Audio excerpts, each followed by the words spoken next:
हम अपना शुरुआती बचपन क्यों याद नहीं रख पाते?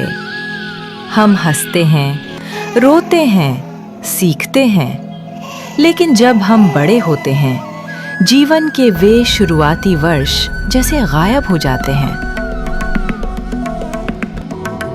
Did those memories vanish, or were they never stored?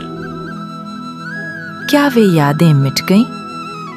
या फिर वे कभी वैसे संग्रहित ही नहीं हुई जैसा हम सोचते हैं? विज्ञान के पास इसका स्पष्ट उत्तर है।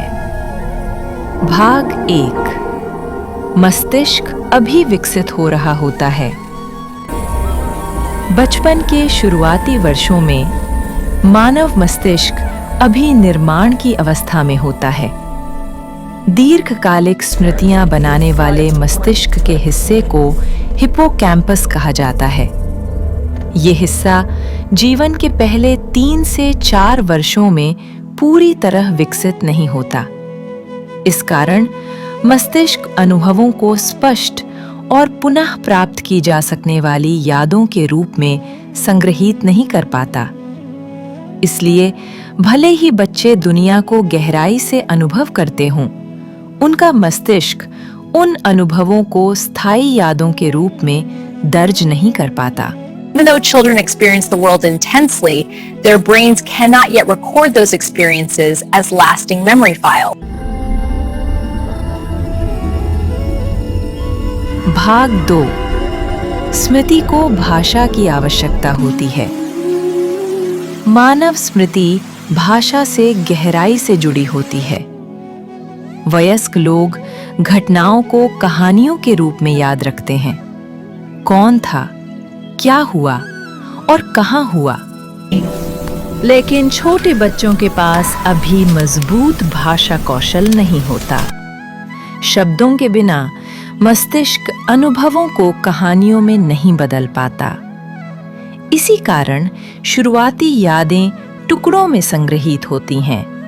अनुभूतियां, भावनाएं, आवाजें, लेकिन पूरी कहानियां नहीं।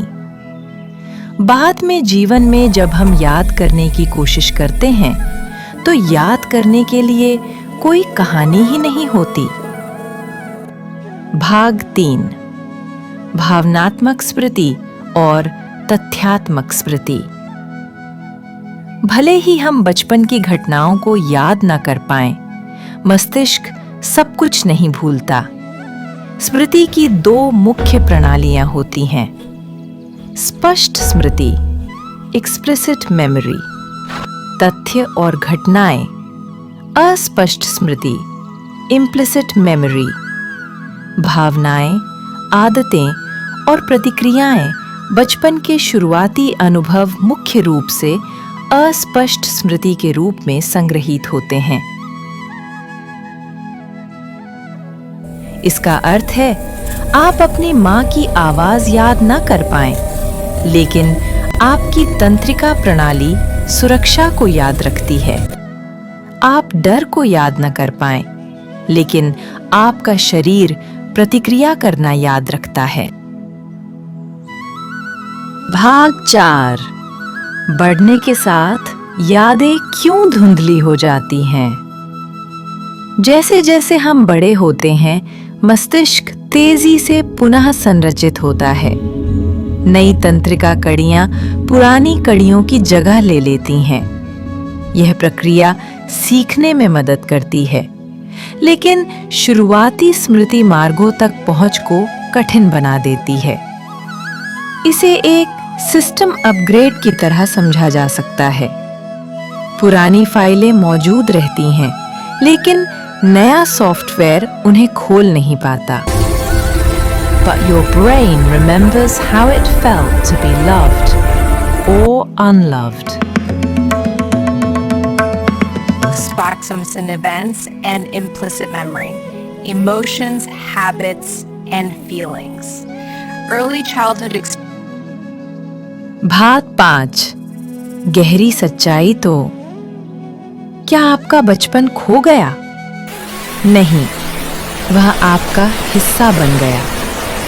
आपका आत्मविश्वास, आपके डर, आपकी भावनात्मक आदतें, ये सभी उन अनुभवों से बने हैं जिन्हें आप याद नहीं कर पाते। बचपन की यादें मिटती नहीं हैं, वे व्यक्तित्व में बदल जाती हैं। Because we remember it, but because we become it. आप अपना बचपन याद न कर पाएं, लेकिन आपका मस्तिष्क यह याद रखता है कि प्यार कैसा महसूस होता है, या फिर प्यार न मिलने का अनुभव कैसा होता है। यही कारण है कि बचपन महत्वपूर्ण है, इसलिए नहीं कि हम उसे याद रखते हैं, बल्कि इसलिए कि हम वही बन जाते हैं।